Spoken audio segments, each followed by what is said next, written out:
Story from KwaZulu-Natal. The Democratic Alliance's councillor in Okhahlamba, Buthelezi, has lost 4 members of his family in a fire at his home this weekend.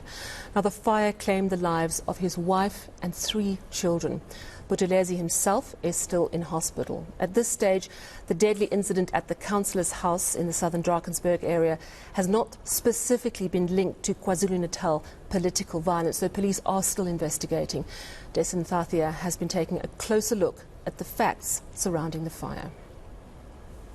They were inside this house during the early hours of Sunday morning. This is where they lived. It was him, his children and his wife.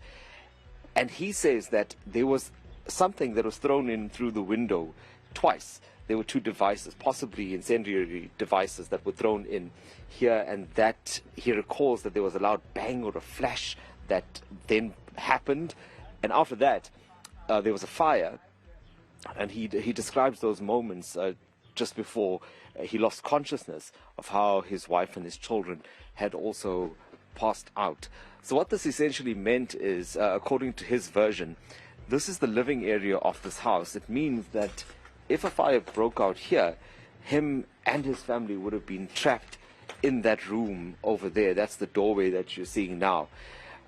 The motive for this, still unclear. In fact, interestingly, when I spoke to the police this morning, at that point, this was still being regarded as an inquest. So there was an appeal that was made by police then during that little interview clip that they provided me with, saying that if there was anyone that had information, that they should come forward. But as of that time that we were chatting, it was an inquest. But this is not the version of Michael Buthelezi, and that came out during the engagement with Francois Rogers, who now joins me here. He's the leader of the DA in KwaZulu-Natal. Horrible day for the Buthelezi family, for your party. I know that you did engage with Michael in hospital. I think first and foremost, one of the questions that's top of mind is, if that version is true and accurate, why does it appear that he would have been targeted in this way? Well, it's very tragic indeed. Visiting Michael, one can see he's a broken man. He's lost his entire family in an incident of this nature. It also concerns us as a political organization that the province is well known and well renowned for political violence.